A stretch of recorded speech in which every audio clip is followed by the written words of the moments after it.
Hari ini tanggal 10 November 2021, gue lagi on the way ke The Smith Alam Sutra, dimana gue akan menghadiri acara launching buku kedua Bro Putra, Andika Sutoro Putra. Dan mudah-mudahan di sana gue bisa kenalan dan juga belajar sama teman-teman investor lainnya. Dan langsung aja kita lihat bagaimana acaranya tersebut.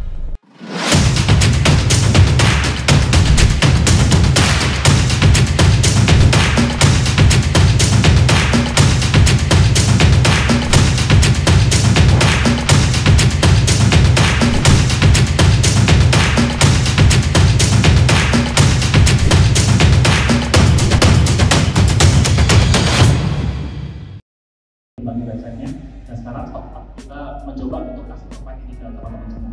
Jadi sampai detail-detail breakdown laporan keuangannya kita buat, ya kan, di RTI, di merek lain gitu ya, semua datanya kurang lebih sama lah. Ya karena memang di provide. Akhirnya gue udah nyampe rumah, dan tadi itu acaranya dari jam 10 pagi kurang lebih sampai jam setengah 1 siang. Pertama-tama itu acaranya dibuka oleh Pak Bung Chandra. Kenapa? Karena kebetulan The Smith itu pemiliknya adalah Pak Bung Chandra ya, dari Trinity Land.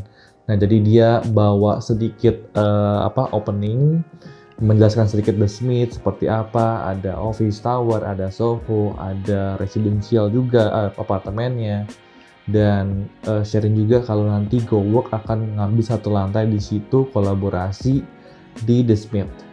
Dan berikutnya disambut oleh Bro Putra. Dan BTW gue udah beli buku Bro Putra yang pertama nih, Anak Muda Miliarder Saham. Ini kayak gue beli tahun 2019 atau tahun 2020, gue lupa. Kebetulan gue beli yang digital. Nah, kebetulan hari ini dia meluncing buku dia yang kedua, The Next Anak Muda Miliarder Saham. Tapi bukunya ini baru akan dikirimkan ke kita itu sekitar kuartal pertama tahun 2022. Jadi kita semua yang ikut itu akan diberikan buku gratis sama Bro Putra di kuartal pertama tahun 2022 nanti, dan termasuk ongkos kirimnya. Jadi lumayan ya, kita dapat benefit menjadi 50 orang pertama yang hadir situ dan mendapatkan buku dia yang pertama.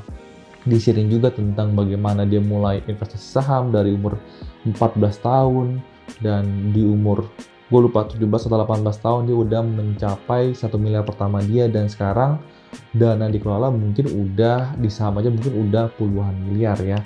Jadi cerita banyak juga tentang bagaimana sih 3 strategi di saham ya. Jadi ada 3 strategi yang gue pelajari hari ini. Itu adalah Hold Forever, di mana Hold Forever itu cocoknya misalkan seperti hashtag beli bank yang dia lakukan di YouTube dia, yaitu dia beli bank BCA, BRI, BMRI, dan juga BNI, dan sekarang ditambah juga Bank Arto ya. Jadi itu cocoknya dilakukan Hold Forever, dibeli setiap bulan secara rutin menggunakan metode dollar cost averaging, dan rencananya dibeli mungkin sampai 10 tahun ke depan, atau bahkan kata dia kalau bisa dibeli sampai dia mati gitu ya.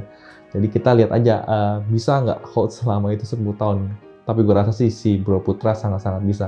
Jadi strategi pertama di saham itu adalah hold forever. Dan di situ juga itu adalah strategi yang paling gampang dan gue lakukan sekarang juga, nabung saham setiap bulan.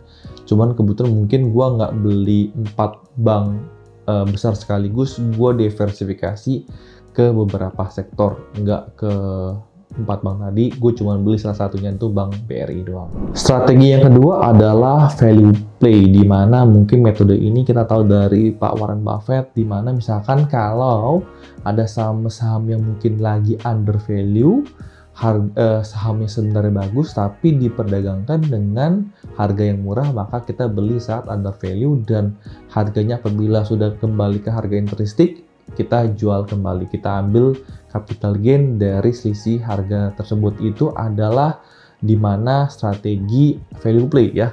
Nah, value play ini juga cocok buat kita memperbesar kita punya portfolio, sedangkan mungkin hold forever itu ya untuk kita selamanya, karena mungkin kalau misalkan kalian sudah bisa menggandakan uang kalian dari misalkan 1 juta jadi 2 juta, 2 juta sampai 4 juta, 4 juta jadi 8 juta, 8 juta jadi 16 juta, dan berkelipatan terus, kan mungkin lama-lama akan sedikit capek untuk mencari saham dengan value play dan mungkin akan sebagian dibagikan porsinya untuk hold forever.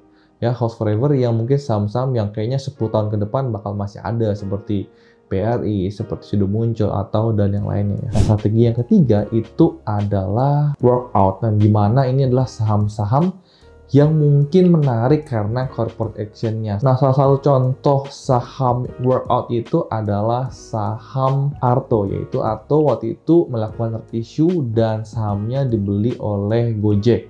Nah, kita tahu ceritanya Arto sudah naik ya ratusan persen, dan salah satu pemilik daripada Bank Arto itu sekarang sudah menjadi orang terkaya di Indonesia juga. Ya, 100 orang terkaya di Indonesia. Jadi itulah salah satu yang menarik dari corporate action yang kita bisa belajar dari metode strategi itu workout.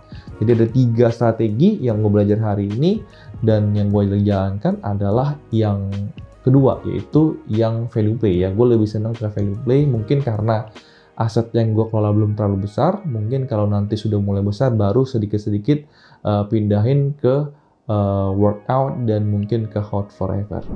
Nah, di tahun 2021 Bro Putra dan Bro Kevas ini membuat sebuah aplikasi atau website namanya StockUp, di mana di sini ada beberapa fitur. Yang utama itu adalah stock engine. Yang kedua di situ adalah kita bisa ikut kelas di mana mereka sharing tentang dari misalkan kalian nggak ngerti tentang fundamental, kenapa harus beli saham menggunakan metode fundamental, mereka ada share di situ juga. Dan kita juga biasa ada namanya bedah emiten, atau mungkin mereka undang beberapa direktur dari emiten tersebut untuk kita mengerti sektor tersebut atau mengerti terhadap perusahaan tersebut, yaitu mereka lakukan setiap Sabtu secara online selama ini ya. Dan kali ini itu event salah satu dari StockUp juga, yaitu eventnya launchingnya buku daripada Bro Putra ini. BTW si Bro Kevas juga hari ini itu men-sharing tentang fitur-fitur yang apa aja di StockUp dan bagaimana dia melakukan framework ya untuk mencari saham yang mungkin kinerja bagus tapi dijual murah. Nah, bagaimana memfilternya, dia menjadi contoh, dia membandingkan salah satu sektor, misalkan dia ambil contoh saham ISSP, dibandingkan dengan kompetitornya itu ISSP, PER dan PBV-nya itu harganya paling murah, sedangkan net profit dan lainnya itu masih cukup bagus, dan pendapatannya di perusahaan ini tahun 2021 tuh tumbuhnya cukup besar daripada tahun 2020 kemarin. Nah, jadi dia memberikan framework bagaimana mencari saham menggunakan aplikasi StockUp yang mereka bikin ini. Tentunya di aplikasi StockUp ini banyak banget fitur-fitur yang sangat menarik. Mungkin kita ada waktu di lain waktu mungkin kita bisa bahas tentang aplikasi StockUp ini ya.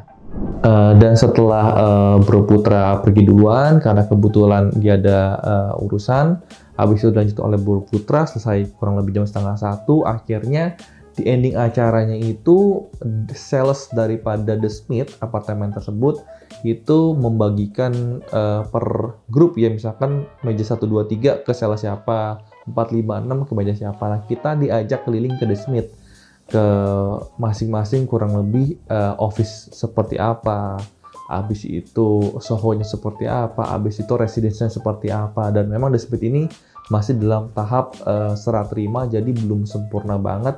Gue juga bakal tampil beberapa foto di sebelah sini, kalian bisa lihat ini adalah show unit yang The Smith ada. Harganya memang tidak murah, memang dia target marketnya adalah menengah ke atas, lebih ke arah luxury ya. Jadi harganya juga nggak murah, harganya kurang lebih sekitar 1,3 M-an, itu dengan ukuran sekitar 36 meter persegi dengan tipe studio mereka. Tapi udah dapat furnish ya, udah dapat interiornya, kecuali TV ya, itu yang setahu gue nggak dapat.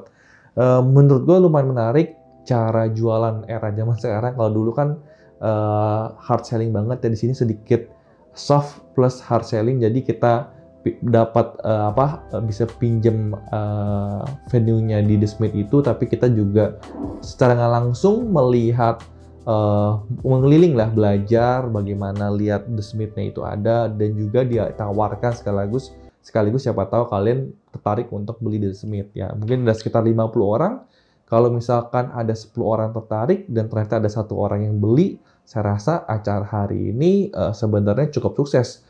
untuk startup sendiri dan juga untuk mungkin Pak Bung Chandra yang menyediakan tempat The Smith untuk dipakai acara startup ini.